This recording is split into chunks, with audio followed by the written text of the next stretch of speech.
Mashirikiano yaliyokuwa mazuri yataleta mafanikio katika kulinda na kukuza sekta ya bahari na kudhibiti kutokana na uvuvi haramu. Hayo yameelezwa na afisa mdhamini Wizara ya Uchumi wa Bluu na Uvuvi, Dr. Salim Mohamed Hamza katika hafla ya ufungaji wa mafunzo ya siku 3 yenye sera ya kudhibiti uvuvi haramu yaliyoshirikisha wadau wa nchi mbalimbali za kikanda huko katika hoteli ya Verde mkoa mjini Magharibi Unguja.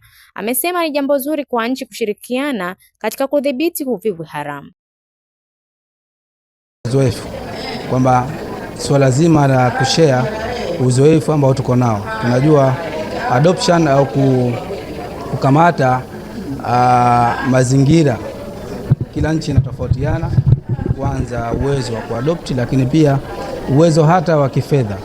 Kwa hiyo ili kuweza kwenda sambamba ni kwamba tushirikiana kwa pamoja katika swala zima la kubadilishana uzoefu, kuhakikisha kwamba swala la udhibiti wa mazingira haya bahari basi nakuwa pamoja. Lakini la tatu ni policy harmonization. Tuzifanya sera zetu sasa ziweze kuoana kwenye swala zima la udhibiti, kwa sababu ikiwa kutakuwa kuna sehemu nyingine policy yake haizungumzii kwa upana zaidi swala zima la kudhibiti uvuvi haramu, basi tunaweza tukashindwa katika utekelezaji wa shughuli hii. Kwa ni vizuri kabisa katika nchi zetu hizi za Afrika Mashariki ambazo zimeshiriki katika mkutano huu na zile ambazo tumezialika, ni swala zima la kushirikiana kwenye sera zetu, lazima zioane kuhakikisha kwamba udhibiti, lakini na ukakamavu kuhakikisha kwamba swala zima la udhibiti wa uharibifu huu wa bahari basi tunakaa kwa pamoja. Lakini la mwisho ni kushare rasilimali tulizonazo, kwa sababu uwezo wa rasilimali unatofautiana, lakini na jinsi rasilimali tulizonazo unatofautiana. Kwa hiyo ni vizuri kwa pamoja tukashare rasilimali zetu kwa lengo kuu la kudhibiti uvuvi haramu katika maeneo yetu haya ya bahari ya Hindi, ambayo ndio hasa sisi tunasema sisi kama hasa visiwa vya Zanzibar tunajivunia kwayo kupitia sera yetu ya uchumi wa bluu ambayo tunasema muasisi ni lakini mkakamavu mkubwa Dr. Hussein Ali Mwinyi, ambaye amepiga dhamira kuhakikisha kwamba bahari yetu inakuwa salama na inakuwa ni sehemu ya uchumi katika wananchi wanaoishi katika visiwa hivi.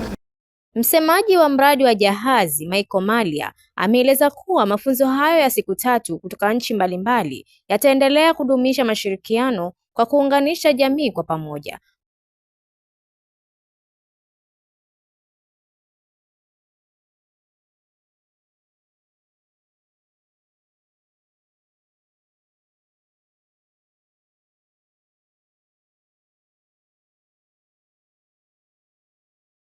Kwa Zanzibar hapa kwa siku 3 sasa tangu Jumatatu, na lengo la mkutano huu wa kikanda kama ulivyoitwa Blue Voices Regional Summit umekuwa ni kuwakutanisha viongozi wakuu wa nchi za ukanda wa Sio, tunaoita ukanda wa kusini magharibi mwa bahari ya Hindi, ambapo East Africa pia ni sehemu yake. Tumeona wawakilishi hapa kutoka Kenya, tumeona wawakilishi kutoka Tanzania bara na wawakilishi kutoka Zanzibar. Walipaswa kuwepo washiriki kutoka au wawakilishi kutoka Mauritius, kwa bahati mbaya hawakuweza kufika, lakini wamekuwa sehemu ya mkutano huu. Sasa lengo kubwa la mkutano huu kama nilivyosema ilikuwa ni kuwakutanisha viongozi wakuu wa wizara husika ambao ni mawaziri, makatibu wakuu na watendaji. Mmewasikia hapa madirekta au wakurugenzi wa taasisi hizi ambazo zinajihusisha na masuala ya uvuvi na masuala ya uchumi wa buluu. Lengo ni kudumisha mashirikiano kwa sababu tunataka kuona makubaliano yaliyopo kikanda ambayo yanatekelezwa na nchi husika. Kwa mfano kuna makubaliano ya kikanda kama Nairobi Convention, lakini kuna makubaliano ambayo yako chini ya SADC, kuna makubaliano ambayo yako chini ya UN ambayo yanatekelezwa katika ukanda wetu na katika bahari yetu huku, yaendelezwe, kuwe na utashi wa kisiasa, lakini pia kuwe na mashirikiano ya vitendo, sababu kila taifa Kenya, Tanzania bara na Zanzibar ikiwemo na Mauritius na nchi zingine ambazo ziko katika ukanda huu zimekuwa zikifanya juhudi za kulinda bahari, hususan kulinda bahari dhidi ya uvuvi haramu. Lakini tunaamini kama jahazi na Sending Africa kwamba juhudi hizi zikidumishwa na zikifanyika kwa pamoja, kutakuwa kuna ufanisi zaidi kwenye ulinzi wa bahari yetu. Majadiliano yameendelea kwa siku 3. Bahati nzuri tumepata wawakilishi kutoka nchi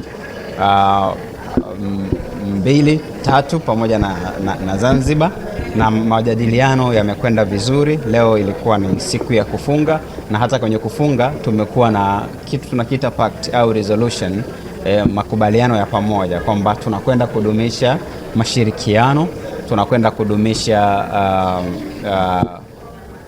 kufanya vitu kwa pamoja, kwa mfano kufanya tafiti kwa pamoja. Kama umemsikiza mkurugenzi mkuu kutoka KEMFRI ya Kenya, alikuwepo mkurugenzi kutoka TAFIRI, amekuwepo mkurugenzi wa ZAFIRI. Tunakwenda kudumisha namna ya kufanya tafiti pamoja, tunakwenda kudumisha namna ya kufanya zile shughuli za kijamii, kuunganisha jamii zetu kwa pamoja. Kwenye majadiliano, kama mmeshiriki, mmesikia kwamba jamii zetu za pwani ni jamii moja, zinategemea uvuvi kwa kiasi kikubwa na zinategemea bahari kwa kiasi kikubwa kwa shughuli zingine zile za uchumi wa buluu. Kwa hiyo lengo kubwa lilikuwa ni hilo. Lakini kwa nini tunafanya yote haya? Lengo ni kukabiliana na shughuli zote za kiharamu kama uvuvi haramu kwenye bahari yetu ya Hindi, kwenye ukanda wetu wa bahari, ili kuhakikisha rasilimali za bahari zinawanufaisha wananchi, lakini zinazinufaisha serikali zetu, kuhakikisha uchumi wa buluu unanufaisha zaidi serikali zetu kwa kiwango kikubwa zaidi. Kwa upande wake, mshiriki katika mafunzo hayo, Dr. Pauline Orin kutoka Kenya akaelezea mikakati iliyojiwekea katika udhibiti wa uvuvi haramu.